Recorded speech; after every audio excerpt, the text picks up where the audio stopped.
People whistle. If the car does not get out of the zebra, a mime comes and very gently explains with gestures and tells, please go back, here are the citizens. Very, very elementary pedagogy. And if the driver does not get back, then comes a police. And then people applaud the police spontaneously because it was the last resort. So law is the last resort. Culture and morals are the main regulatory systems. We also used citizens' card. One side was red and one side was white. One was for reinforcing positive behavior and the other was for criticizing bad behavior. The red card is very aggressive. In soccer, red card is out of the game. In my second term, I tried some more sophisticated thing taken from therapists. What is happening to us as a sort of correction, imitation. That didn't work.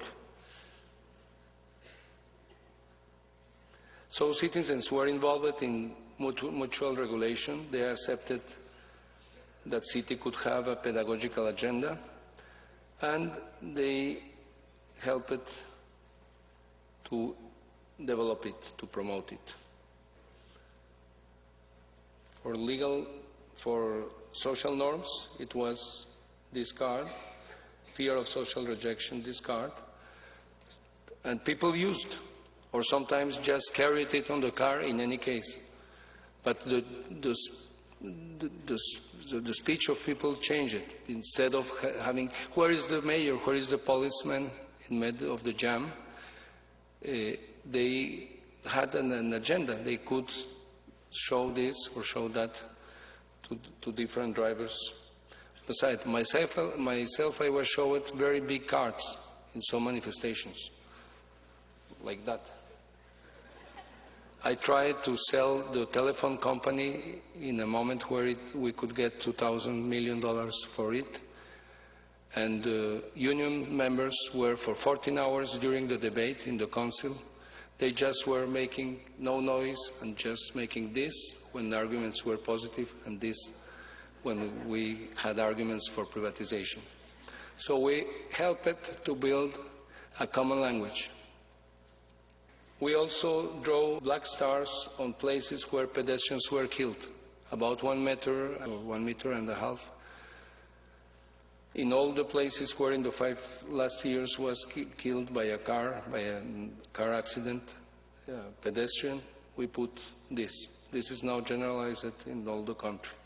Legally, you become mayor in the moment you swore to obey Constitution and laws and to make people obey them. Law and culture meet exactly in that moment. Before that, you are elected mayor, but not mayor. I use some of my time to illustrate some very elementary legal ideas. I feel myself like like if I had dedicated all my life to learn 2 or 3 years of law studies, or perhaps 1 semester. And each time that I understand things like the due process, I get very happy and I go to the people to explain it. Instead of vengeance, due process. It's beautiful. I admire a lot the United States, but I cannot accept Guantanamo. It's answering with the same standards. The rule of the law of democracies is based on not accepting to get like in a mirror with the enemies. It's giving them warranties that they give not us. And I'm not pro-terrorism, of course. I have suffered it very closely in my family. One of the strange ideas that connect law and culture is that the first time that we apply a law, there is a sort of social expectancy, and if the law is well applied, it is interiorized and obeyed. But if the first time a law is applied, there is leniency, there is not sufficient diligence, then that becomes part of the culture.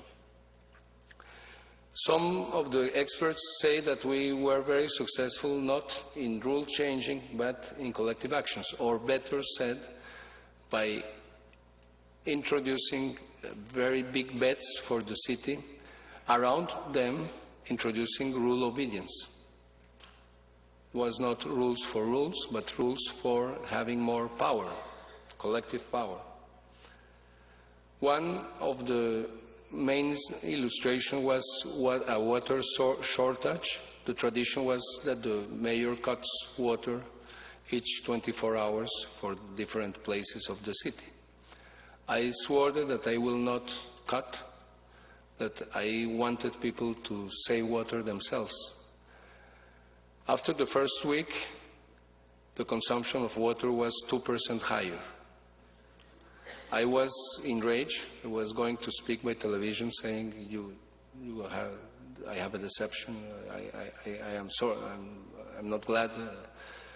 But my team said, let's do a study, 24 hours for making the study. The study said that almost all the people wanted to back the policy. What if I was censoring them, if I was speaking badly to them? Most of people didn't wash cars if they had cars, or didn't put water on flowers if they had flowers. But asked why the consumption was higher, many people, more than half of the people said, we are putting water in vessels if in case.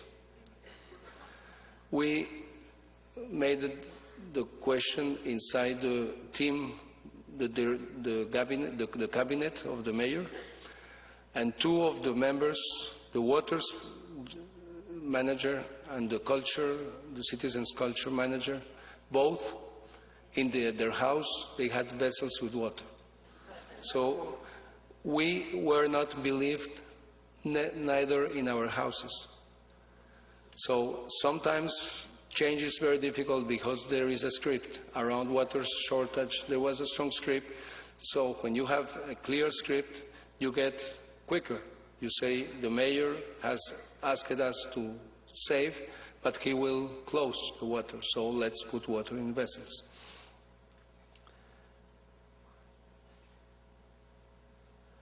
What was amazing was that once the people learned to save water, they could see in the bill the very big difference, economical, that was designed by economists, but economists didn't worry about people's understanding of the system. Here people understood the tariff system, the first 20 meters very cheap, especially for poor people. So people got bigger economical results. We had to put higher prices on water because consumption began to drop. And now we have a consumption that is almost half of the consumption we had before. Well, the Zebra Night story is very simple.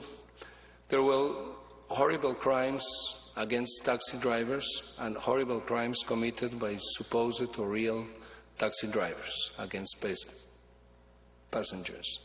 Each time someone took a taxi, there was a sort of mutual inspection. He could be, or he could be. So there was a very strong defiance. So we asked the employees of the mayor house to identify taxis that were greeting you with a salutation, with words, how are you? That give you back all the money and that take you where you want to go without discussions. In 2 weeks, we have 120 such drivers. I remember that meeting like if they were giants. Perhaps they were physically giants, but they were morally giants. We asked them to be zebra knights. They said, what is to be a zebra knight? Well, greet people with kind words, take people to the place where they go without discussion, and give the change complete. So they were selected on that basis, so it was very easy to them to say, well, that's what we are doing, we accept to be zebra knights. What more we can do? Please take 11 stickers, one for your car and 10 for colleagues, and you identify publicly that you obey these 3 rules. So in 3 weeks, there were about 1,500 or a little bit more taxi drivers that had been shown. So sometimes violence does not allow us to see non-violent behavior or good behavior. And I will stop a little bit on voluntary tax. I had won elections promising more taxes 2 times.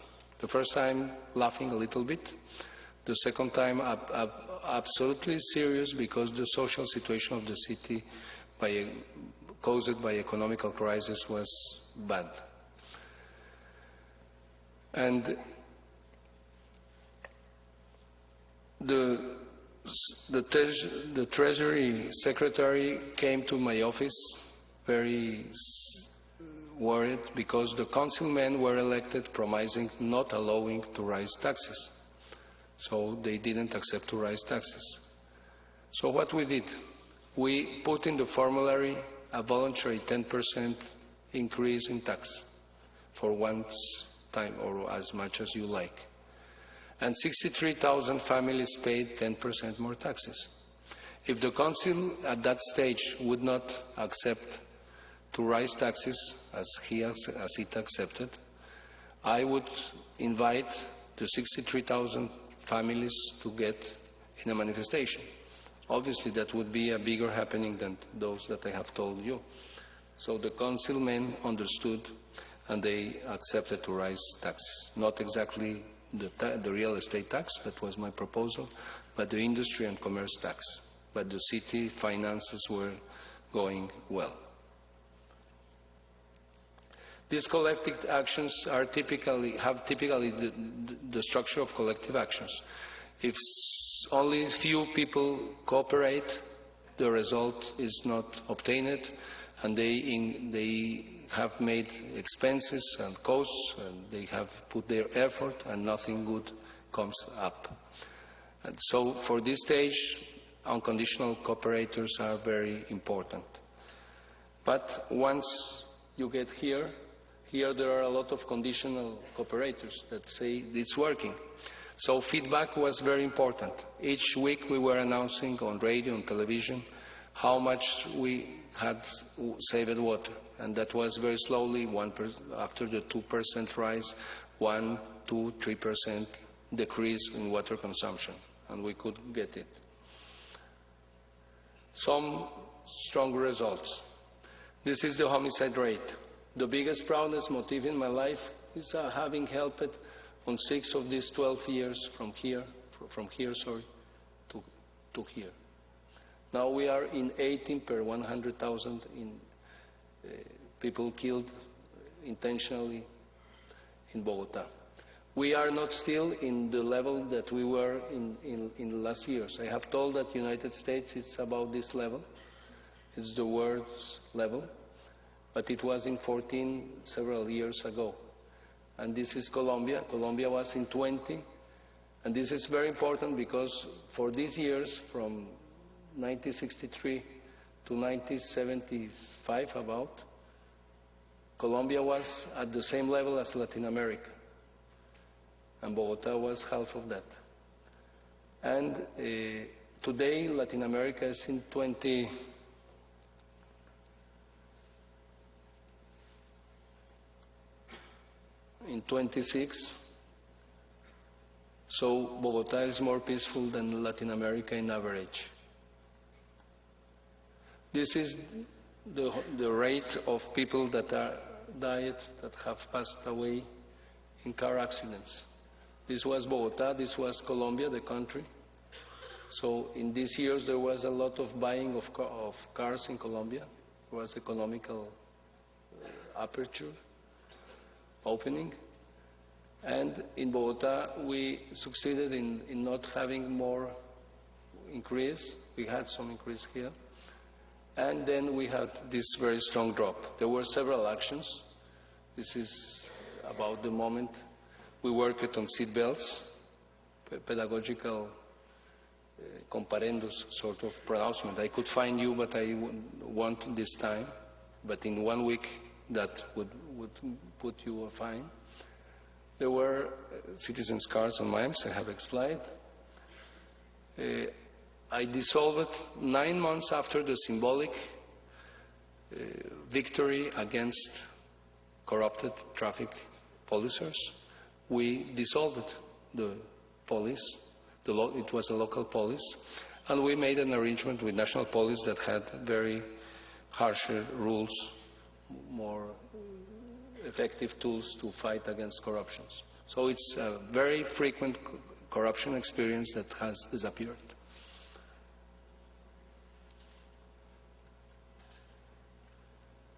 Better pre-hospital care, of course, and signaling places where pedestrians have been killed. This is tax revenue. Bogota has gone between $200 million to $700 million in 2003 and to $1,000 million by last year. And we sold half of the energy company that allowed to the mayor Peñalosa. I was in charge 2 times. He was in the middle, and he could build a lot of public space, beautiful schools and beautiful libraries. This is a picture of Bogota's optimism. At the beginning, there was about 1/3 of optimists and 2/3 of pessimists, or almost 3/4. And this evaluated, and in this period, the tendency became that optimism predominated on pessimism, and it has been sustained by the 2 mayors that succeeded me. Can you measure social control? The answer is, it seems that yes. Have you seen a neighbor having its dog's excrements in a public space?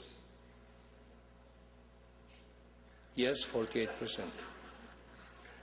From which did you do something?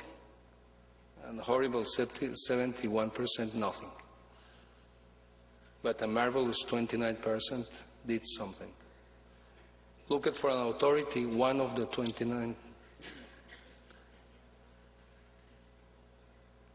Aggressive verbally, 3%. Aggressive physically, fortunately, 0%. Corrected kindly, and the transgressor took it badly, 70%. Corrected kindly, and the transgressor took it kindly, 8%. So this is the marvelous 25%.